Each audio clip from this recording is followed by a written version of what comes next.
Welcome to In the Black, the podcast that shines a light on resilience, transformation, and the power of reinvention. I'm Araceli, and each week, my co-host Shannon and I sit down with incredible women who have faced some of life's hardest challenges, from personal setbacks to societal obstacles, and have emerged on the other side stronger, driven, and ready to make a difference. On In the Black, we celebrate these stories of strength and success, diving deep into the journeys of women who turned pain into purpose, adversity into action, and now dedicate themselves to making the world a better place in their own way. They're here to inspire, share hard-earned wisdom, and remind us all, no matter how dark things may seem, life is cyclical and dawn is coming. So whether you're looking for inspiration, motivation, or just a reminder that change is always possible, this is the podcast for you. Welcome to In the Black. Maria is a master shamanic healer, poet, and creative force who channels light language and codes to inspire and guide others on their spiritual and wellness journeys. Having triumphed over a history of addiction, abuse, and an eating disorder, she uses her life experiences as a testament to the resilience and strength of the human spirit. Maria is the author of over 800 poems and 6 published books, currently working on her 12th collection. She operates her blog, Emotional Musings, which has been a platform for sharing her truth and offering healing through words for over 6 years. As the host of Words with Wings, a spoken word poetry night, she combines her artistic talents and her healing practices to support others. A 3-time triathlete, Maria integrates meditation, breathwork, yoga, dance, and other modalities into her daily routine, embodying a lifestyle rooted in positivity, peace, and love. Passionate about helping humanity heal, Maria believes that everything is interconnected and ultimately rooted in love. Welcome, Maria, to our podcast. We're so excited to have you. Hello, ladies. I'm super excited to have you on here. And I am curious if you could just briefly give a description of yourself. I mean, obviously that bio, that's a lot, but kind of where you're at right now. Yeah, okay. Well, besides all of, the things, right? The labels, I am a woman with a purpose. I have always been a very purposeful person. If something doesn't make sense to me, I simply just can't attach my energy to it. So I am a very intentional person. Today, I don't think that I was for most of my life. Most of my life was highly confusing. Growing up, not realizing the level of sensitivities that I now claim to be my superpowers were something that took a very long time. Like I look at, my human body as this vehicle, and it took a long time to understand the manual, the gears, the way of me. And, I'm closer to 50 now than 40. And I love my life. I love myself. I love where I am. And that is all due to the power of healing, of self-love, of connected spiritness, listening. I say listening. So Maria, your journey, I want to keep saying Maria. It's not Maria. Yes. Maria Teresa. Yes. Mm-hmm. Oh, are you Hispanic?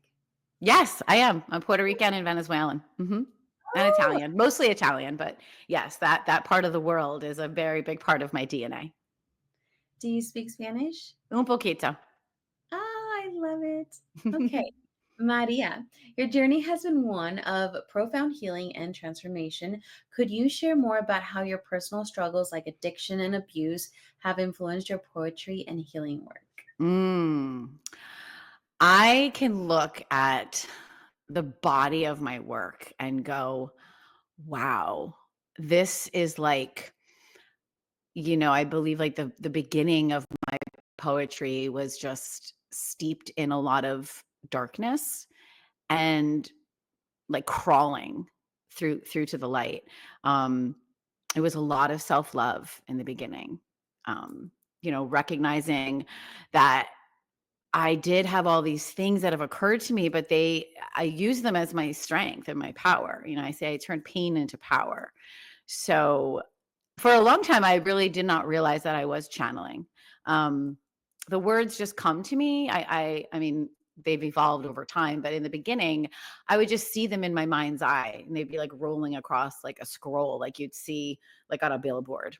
That was how the words came, and now they get delivered in different ways through different experiences, through different things. Breath work is a huge part of clearing my channel and being able to really tune in. um yeah, I mean, I really just say that I'm listening. I'm just listening. So it's an attunement to my own soul and spirit. It's just like getting into that centered space where words just flow. And then I'm brought back to things, which is the beauty of creating books, because a lot of these poems are written on the spot. They're very, very quick. And I don't really like integrate them or take them in until I put a book together. And then I read them and I'm like, wow. Or a certain instance will happen like in a healing session, and I'm brought to a poem that I wrote that would match that person, which is always like very delightful for me, to like get somebody else's resonance with words that mean a lot to me. That just happened actually the other day. I was brought back to something I channeled in December. And here we are, like the middle of April almost. And I was like, did I write that? Like, it feels so foreign to me, but indeed I did. And it's actually like a full moon intention when I'm going to like, 'cause I do a lot of rituals. And so that will be Saturday's intention. It's called Beauty and Truth. I love that so much. When you said that about just the poetry coming to you, Mm. Hmm. I found that that is absolutely how it works. And it's pretty incredible. You've written 6 books, over 800 poems. Is that correct? Yeah, so 6 books. They're different sized collections. The sixth book has like 187 poems in it, which is Oh, my wow. largest one. The other 6 that I have just in manuscript form, I've been told to hold. The 6 books I self-published, and the next 6 will be published in a different way. And I'm just waiting for that to happen. I'm very, very guided, and I listen to that guidance. And so, everything happens in divine time. That's beautiful. Yeah. So what drives you to continue expressing yourself creatively? Is there something Mm, that encapsulates I think it's you? just literally who I am. I grew up dancing. I was a very shy child, and my parents put me into dance, and that just opened my world.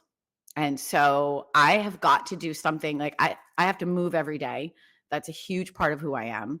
I have got to express myself, mind, body, spirit in some way every day. It's just a part of me. It's who I am. So I'm not a 9 to 5. I've never been a 9 to 5 person. I'm not a sit at a desk person. Like, I just know who I am, really. Really quick, have you always known that about yourself, or did you go into a 9 to 5 and then discover that? There were like some quick little snippets of 9 to 5 work in the beginning of my life. Um, like my parents own a car dealership, and I worked in the business for a little while with my family. And that wasn't necessarily, I mean, it was some 9 to 5 in like my early 20s. Um, I've worked in a lot of retail spaces, so I've always been with people. I've always like wanted to serve people. That was a huge part of my life. I'm a middle child, so like that just was always made sense to me. Um, I remember like one job, it was for telemarketing, and you had a headset, kind of similar to these headphones. And I stayed for like a couple hours, and once lunch came, I just gave the headset back, and I was like, No, thank you. This is not for me. I cannot read off a script. Like, I just, yeah, like things that are not authentic, just, I know that immediately, and I just can't do it. I don't care how much money you give me. I just, no, it's not for me. I've gotten into like heated discussions with people about things like that, like what you would do for money. And I'm like, if it's not aligned with me, if it doesn't feel like, I literally live with so much integrity. I always have.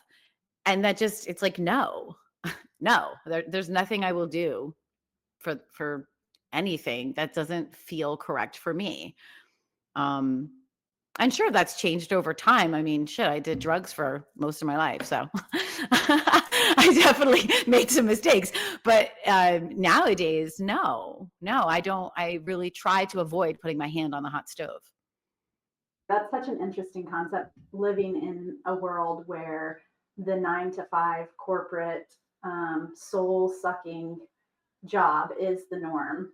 Hmm. And I have found myself kind of in that place. I left for 5 years and now I'm back at a job.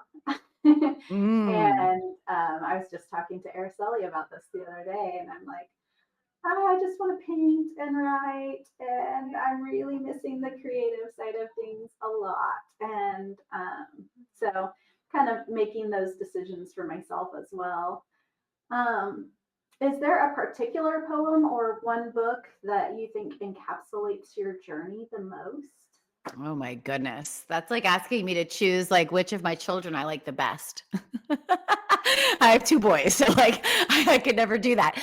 Um, I guess the one, because it's the largest one, My Soul's Dance, Accepting the Shadows While Embracing the Light, Poems of Death and Rebirth.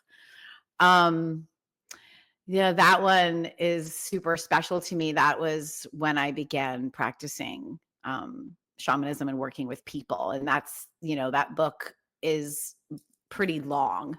It started, believe, around 2020, and then I published it in 22. But my work has changed so much. It's gone from like self-love and nature into more like ascension poetry and, galactic and cosmic consciousness. And I have a book I have not published yet called My Soul's Love. It's a book of love spells.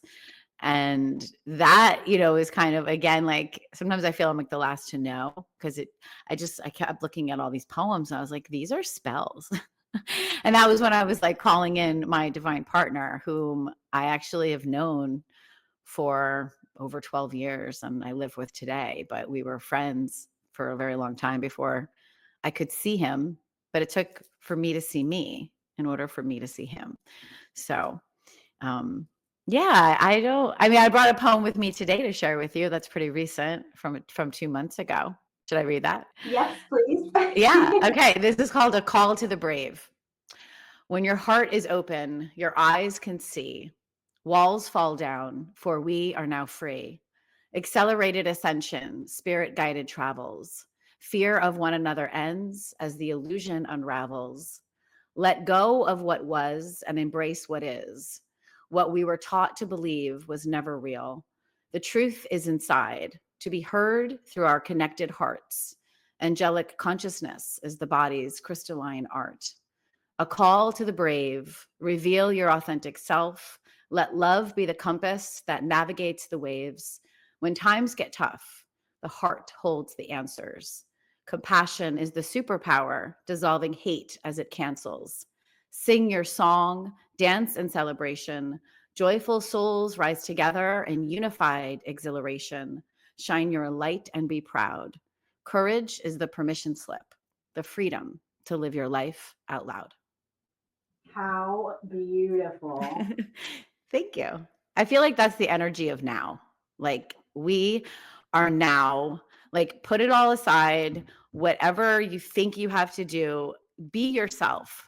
No matter what, be yourself. And I think there's people like me who are just like shouting it from the rooftops, and that's our job, is to like, come on everyone, like we all need to just be ourselves now and drop the facade and drop the masks and the bullshit, and just be who you are. And that's what people need. They need realness. And I think we're all like looking for it, and it's right here. It's inside. Just let it out. As a master shamanic healer, what Mhm. modalities do you feel are most effective in helping individuals heal spiritually and emotionally? Well, it's a combination of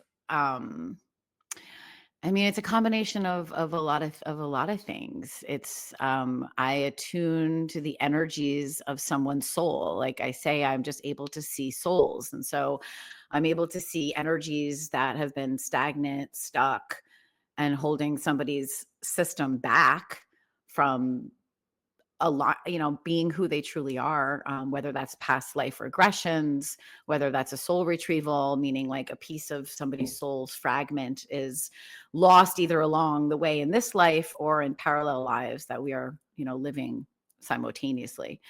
And that's just something I've always been able to see and do. And so this is just a fine tuning of that. I do a lot of chakra balancing. I use crystal healing. Like I'm sitting here right now with Lumerian crystals. My whole entire home is gridded. I really don't go anywhere or do anything without crystals. Sound is very, very big. And then just, for me, I'm a toner. That's how I move energy for people. So that has turned into chanting. It's turned into light language. And that is all a frequency. And so it's really just allowing all of that. So I'd say it's, for me, coming from me, it's mostly sound. So that's kind of the next question. Can you Mm. explain light language and how that and codes play a role in your work? Mm. Well, light language is the language of your soul. It's a combination. It's like a mashup. It's like a master mixtape of every language your soul has spoken. And I know, like, for me, I can hear parts of Italian, Arabic, Hebrew. Um, what else have people told me? Sanskrit. I mean, it's just a mashup of a lot of languages, and it holds a frequency, and it's incredibly powerful. And it, for me, it just started spontaneously coming out of me during somebody else's transmission on Lion's Gate of 23, which was amazing. Like I said, I've always been a toner and a chanter. And so that's something I was not, when I was coming into this art and learning to accept my gifts, my teacher works in a very different way than I do. And so she just encouraged me to, like, you know, see how you drop in, see what makes sense for you. And I just, sitting over a grid, I just started just singing and toning, and it just came out of me. And that is how I do it. So it's the allowing, I would say, like, one of my prayers every day is, my being is freeing. I am as free as I allow myself to be. And so it's that energy, that intention, working with another, that allows for them to be as free as they allow themselves to be. So yeah, it all works off the power of intention. That's the only, like, nugget that I need from somebody. It's an energetic exchange when somebody wants to work with me. And I like to know their birthday because I like to work off elements. I'm very into astrology. But I'm really interested in their elements. And so I'll bring in certain crystals that evoke the energy of their natal elements and an intention. And that's it. And that's the magic. It's really the power of intention, because whatever you believe, you can be. And so it's believing everything into being. And that's how manifestation works. So yeah, I'm just a guide. I'm just helping somebody. I'm not the healer. I've healed myself, and now I will walk alongside you and watch you heal yourself. I'm just, we're just helping one another. That's what we're doing here. My friend Margaret calls it holding each other's hands to walk each other Mhm. home.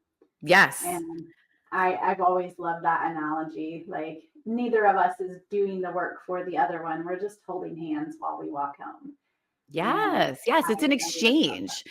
If somebody, and I've worked with a few people that, closed up, or I just could sense right away that this wasn't like a match, and that's when it ends. This is soul work. This is not Maria ego work. I am not in charge. One of the intentions I say before we start is, like, Maria stands back and my soul steps forward. And my soul has a name. Her name is Serena, and that is who conducts the whole ceremony. And um I just happen to be really tuned in, and I'm just a channel for spirit, whoever wants to come through, ancestors, angels, guides, light beings. I mean, it's dragons. It's the whole slew of, it's a whole gang that follows me. So, So I'm curious, you said something about natal crystal or natal elements. I don't know what that is. well, just, fire, earth, air, water. So all of the zodiac signs are connected to elements. And so in the learning of crystals, there's crystals that evoke those elements. So yeah, it's just a knowingness, it's an intuitiveness. It's something I've always, even as like a teenager, I had amethysts. Those were my first crystals that I had. And they're, awakening crystals and help you attune to your own soul and spirituality. And I've always loved purple. And so yeah, I usually use those in, depending, but like the lower chakras, to really ground somebody into them, to their own energy. So a lot of people, that's especially highly spiritual people, will tend to want to live in their upper chakras. And so if we're constantly, you know, taking in energy and we're not grounding it into our being and being within our body, all of that's just going to go. So I'm very, very aware of grounding. I've lived most of my life outside my body. That's what trauma does. It just popped me out of my body all the time. Um, so yeah, crystals are, I mean, they're part of the earth.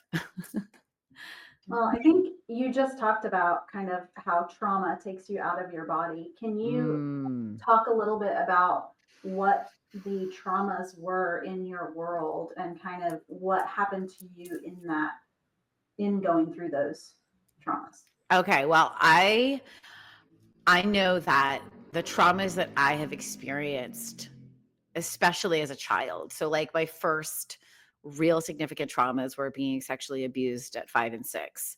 And that turned my ability to tune into energy, because I say I came in here with like all of my sense settings on super high, and slowly but surely they just became more quiet and quiet and quiet until it was almost like I was operating as like a deaf person would, or as like, somebody like impaired. It was very impairing for me.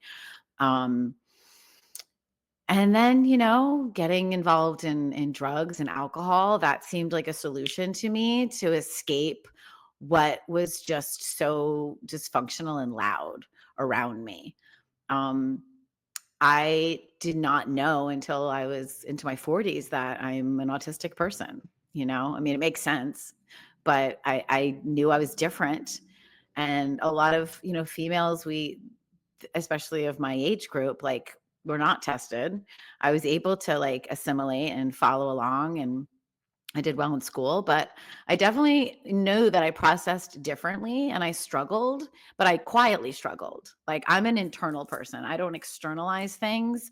It takes me a lot to get angry. It takes me a lot to really like outwardly. I will just hold it in, hold it in, hold it and beat myself up. So that was a lot of what I did. An eating disorder that started when I was dancing, the idea of perfectionism, and then getting praise for like, oh, you're so skinny, like it was very detrimental.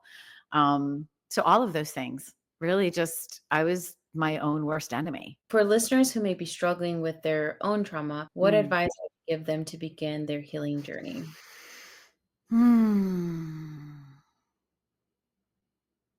Become your own best friend. Through different experiences, like I didn't even touch on this, but I attempted to take my own life in 2011, and I was hospitalized for that attempt. Now, that leading up to that, I was involved in an incredibly abusive relationship where somebody, really was a monster of a human, and on a daily basis was treating me like, even thinking about it, that version of me, I would never allow that today. Never would I allow somebody to treat me that way. And so writing has saved my life. I've always been somebody who's journaled, and, do something in order to get in touch with yourself.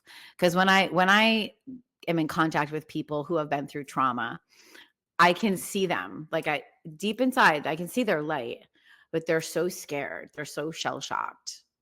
And it's like, what can you do for yourself that's going to be loving and caring, like a best friend would? Like, how would your best friend treat you? And do that. And that's why, like, creativity is so important, and having a passion. And if you don't know what that passion is, then try a lot of things until you feel something spark inside of you. And that's what's going to be healing for you. And that's, for me, that's what it was, like getting in the hospital, they gave me a journal, and I started journaling, and I started like talking to myself again. And that's always been something that has helped me. And so, yeah, remembering who I was through writing and through movement. Those were things that I was not paying attention to, that I was allowing somebody to beat out of me. And like, it wasn't going to, it wasn't going to happen for long, because I, taking back control of that, tried to take my own self out of it. And then when I came into the hospital, it was realizing, like, no, there's so much more to this. There's more to me, and my children don't deserve any of this. And that was really my focus in the beginning, was, my children don't deserve this. My parents don't deserve this. And then, like, slowly but surely, it was like, I deserve more. And that took a while. That took years for me to own my worth and to know what I deserve and to stand up for myself. So it's like little by slowly, but it was all through writing and through movement, because that's been the two most important things to me. Our lives are so parallel. Mhm. 2011 was also the year that I tried to take my own life for the same reasons. Mm. So fascinating. And then my outlet was art. And so extremely parallel lives. Very Yeah. interesting to me. There's a reason why I'm here. That's for sure. Yes, definitely. Like with you ladies today, that's what I mean. I mean, here on this earth, yes, but also, how we find one another. It's beautiful. It's so Yeah. beautiful. I love that. I love that we both, have that. Because that's, going through that experience again, that is something that showed me really how strong I am. I'm so grateful for that. Like, that's what my soul needed in order to wake up. And it's just been an ongoing awakening ever since. In your experience, how can someone move from a place of feeling stuck or hopelessness to a place of peace, joy, and aliveness? Are there any practical steps or mindset shifts that can help with the transformation? Mm. Again, like, I'm a writer, and I've always been a book lover. So I read so many self-help books in the beginning. I think her name is Melody Beattie. She does a lot of like positive affirmations. And so I would write little positive affirmations on my mirror. And then, like, up to today, I have my own mantras that come to me, that I practice, that I say. And so that was the beginning. I've also always been somebody very grounded in my faith. I grew up Catholic. I don't align with Catholicism solely anymore, but what I've taken from that is praying. And I've always been somebody that prays.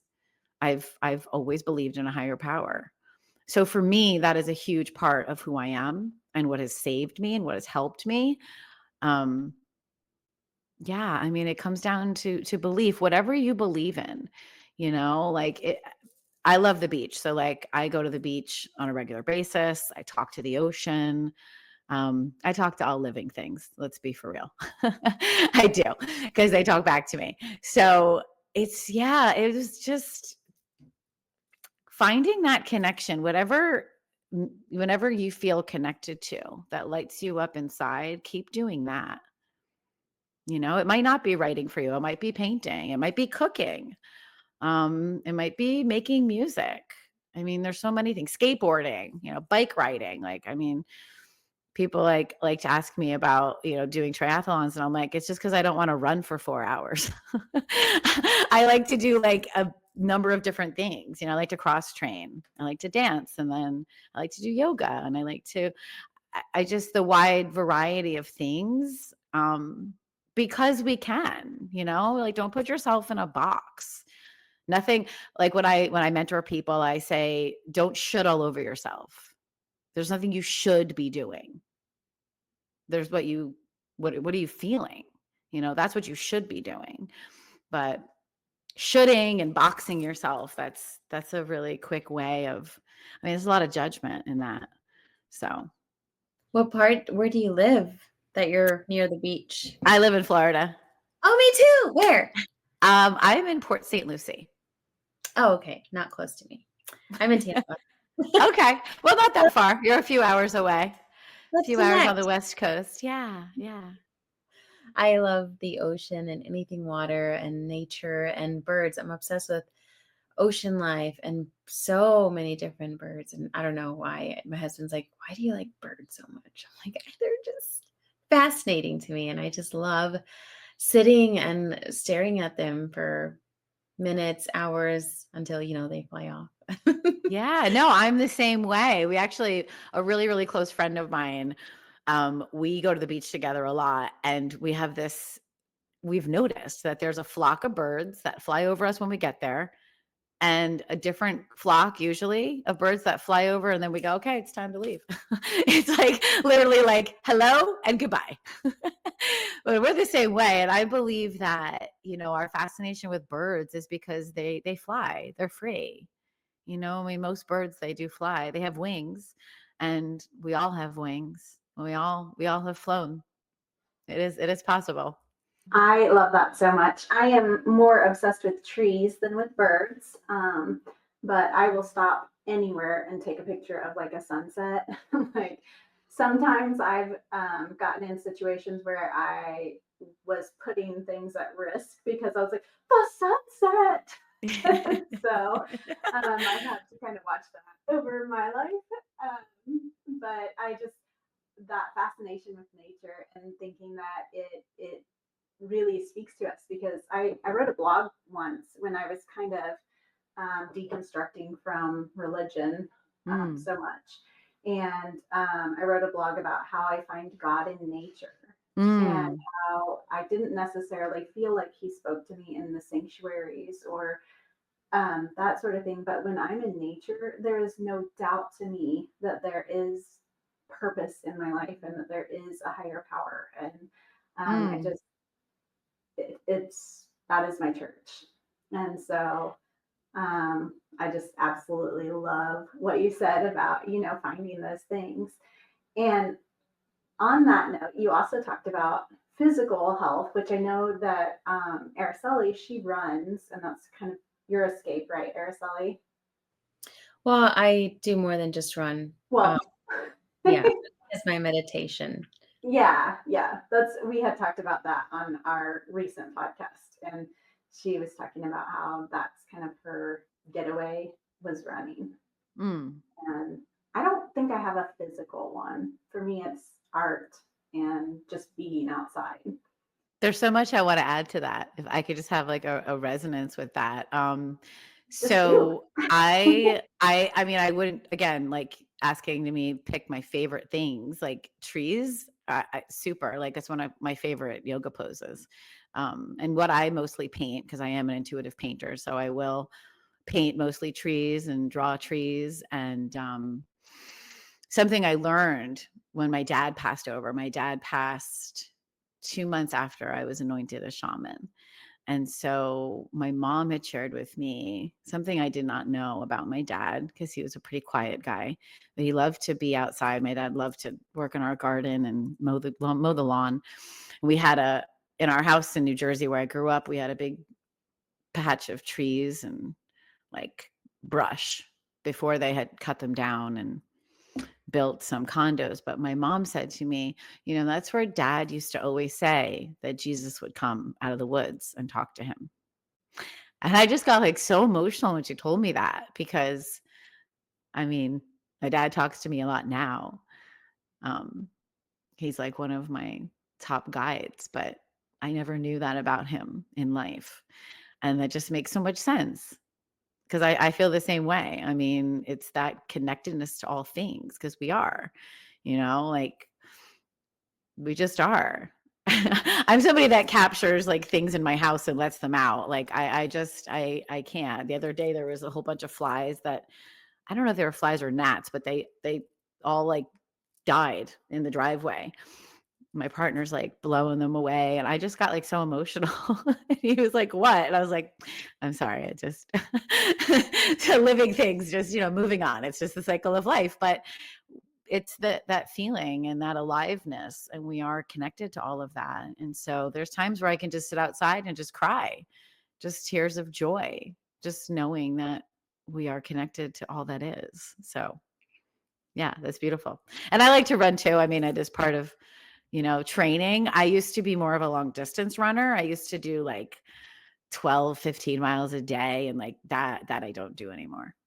I'm lucky that I do like the 3 that are required at triathlons.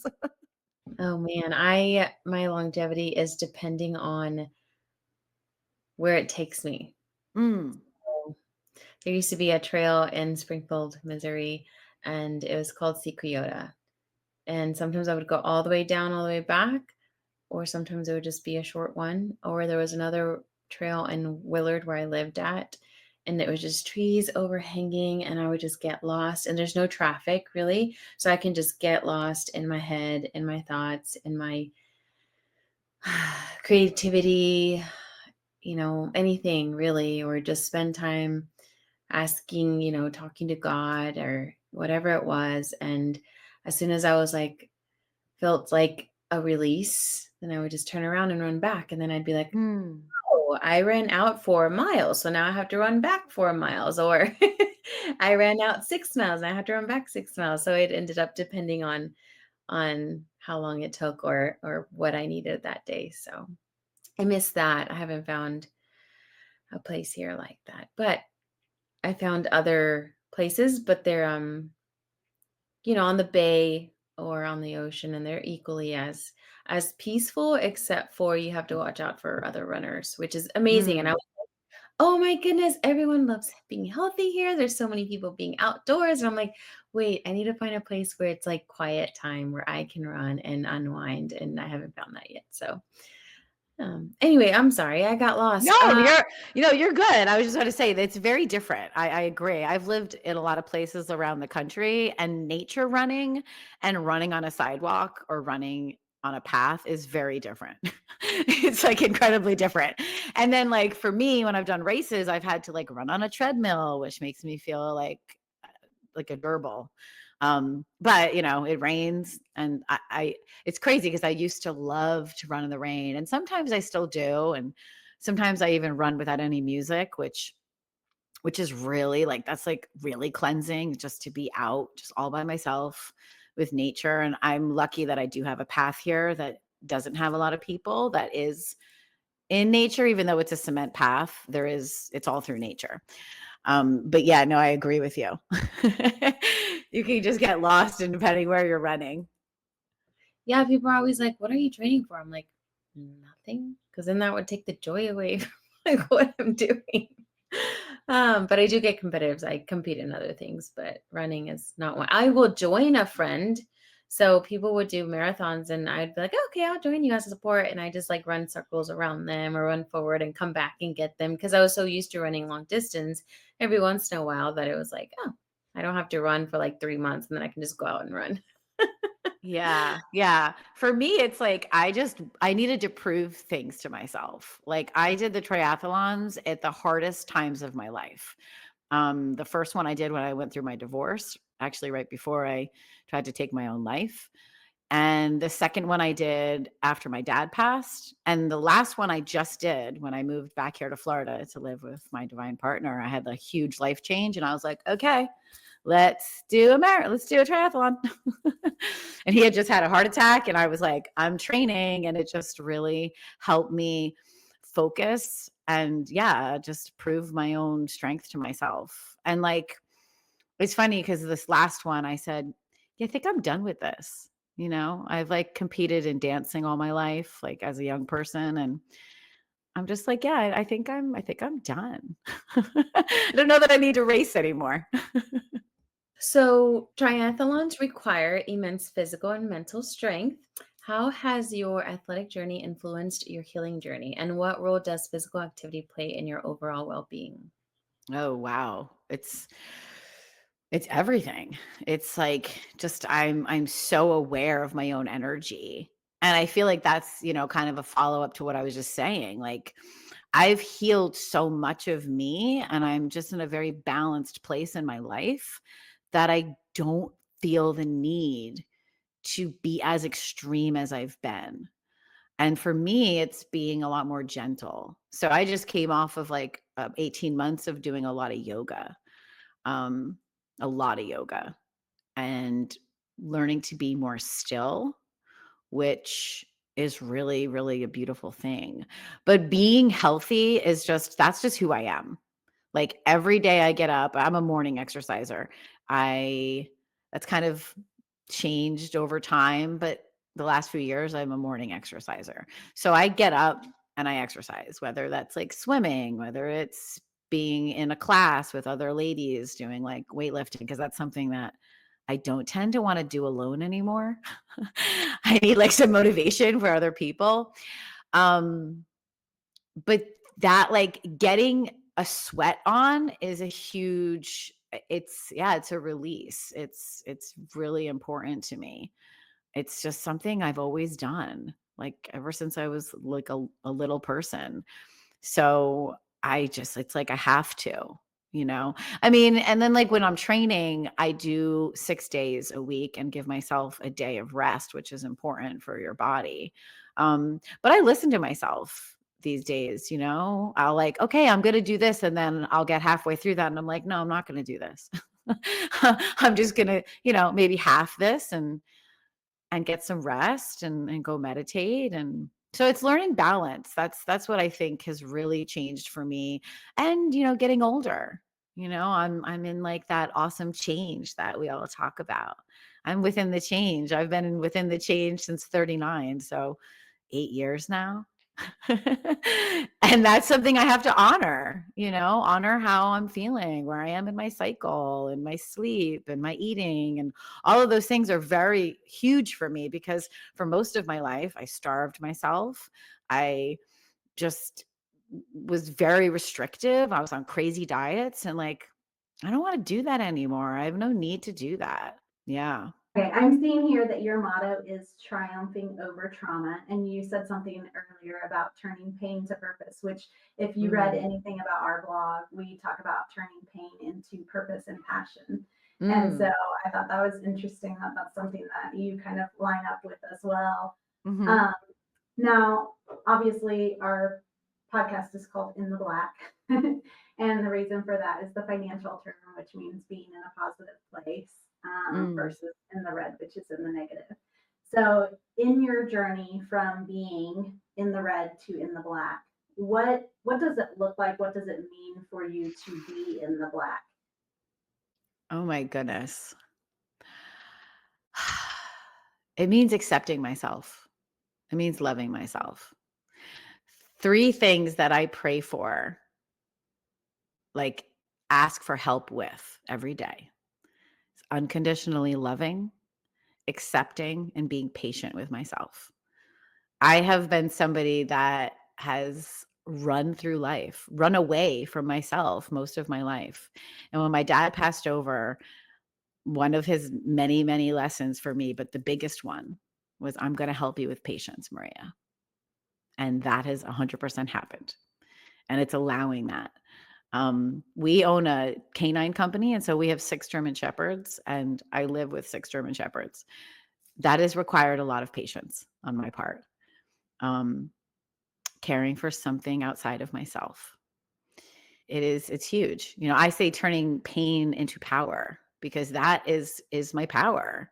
It was like I needed to feel that in such a deep way that it woke me up to my own strength. And what am I going to do with this? It wasn't about what happened. It's about what I'm going to do with this. And I've taken all of this, and I want for other people to never feel alone, to never feel crazy that something's wrong with them, to let them know that like it's okay. You're going to be okay. You have everything you need within you to live a life of purpose and of joy and of love. And so that's what my work is about. It's about guiding others in that way and letting them see their own power, because we are so powerful and we give it away to all of these other things externalized, and you can't externalize love. It is within, it is found within. And that is my message. Not externalizing, internalizing, and living from the inside out. That is so well said. I love it. It's so beautiful. And I almost got teary-eyed. I'm like, Thank you. Thank you. Well, I'm sitting over here like feeling very emotional myself. So you're probably picking up on a lot of that, because when I talk about my dad, I mean, that was such a beautiful, beautiful gift, because I lived with my parents. I was going through my apprenticeship, and Archangel Gabriel told me, your dad is transitioning and he's going to pass. My dad was 87, so it wasn't a shock. He lived a very beautiful life, and I was there for all of it. And I watched him transition, and I channeled a poem, and I shared it at his memorial. I was the one to memorialize him, and that's just beautiful. And yeah, I just like wanted him to be proud of me, and he's very proud of me. But I never knew that when I was growing up. I never really knew that he was proud of me. So yeah, I'm proud of me. I think that's really what it is. I'm proud of me, and he's like, okay, she gets it. I love that. Growing up, did your dad or mom like know that you went through all of the things that you went through? Or was that something that you didn't share until Well, well, by the time I shared about what happened when I was a child, my dad was already in his dementia. And my mom had an inkling of it, but my parents definitely watched me be a drug addict and an alcoholic. So they knew a lot of that. Um, they knew I was involved in a really dangerous relationship after my marriage, which was a stark difference to my married life, because he was very gentle. And then I found somebody who was the complete opposite. But yeah, my parents knew. I mean, my parents watched me struggle for sure. They knew I was different. They also knew that I was very smart and responsible, and they just trusted that I would figure it out. And I mean, my mom, I don't we don't really have a relationship today, and that's for a lot of other reasons, but she's proud of me. She's like, I always knew you were special. And I know we say that to our kids, but like, I mean, yeah, now it's quite, I mean, all my family, they're like, wow, Maria's like finally like doing what she's meant to do. And they're happy for me. And I think that's the point of it all. Like when you're doing what you're meant to do, that's where happiness is. And so, it's not necessarily about what you have. Like I am abundant in so much love, joy, and peace, and that is my abundance. It doesn't always like equal like the money part of it, and that's not the point. I let go of that a long time ago with all the things that I've been through in my life, and the ups and downs, and having things and not having things, and it doesn't matter. yeah. Where I was going with that was more like, not that your answer was perfect, but I wanted to kind of round it out with, it sounds like your dad and you were very close. So I was wondering like that relationship Mm. and how they or he was there for all of it, because you're sounds like you were really close when you speak of him. Well, we're close. We're really close now. Like I say that I have the dad that I always wanted to have now. In this relationship with him in spirit. My dad was a very quiet man. He was a workaholic, and so actually, my younger sister was really close to him. really close to him. I would say that we weren't so close because I didn't understand a lot of things that I understand now. So it's very different. When my dad passed, everyone was like, I'm so sorry. And I was like, this is actually a really beautiful gift. Like I'm able to see because I communicate in the way that I do and I am who I am, it just everything changed. Yeah. There was a disconnect when he was here in human form. That's actually really like that's the truth. All right. Where can our listeners find you? Everything I do is emotional musings. I am on all social media platforms. And I just launched a sister site called the Musing Shaman, which has all of my services, downloads to my meditations, light language, all my podcasts, everything's there. So emotional musings or the Musing Shaman. I feel like I could talk to you forever. I just think that we have a lot of things in common, and I have so many more questions that I could ask.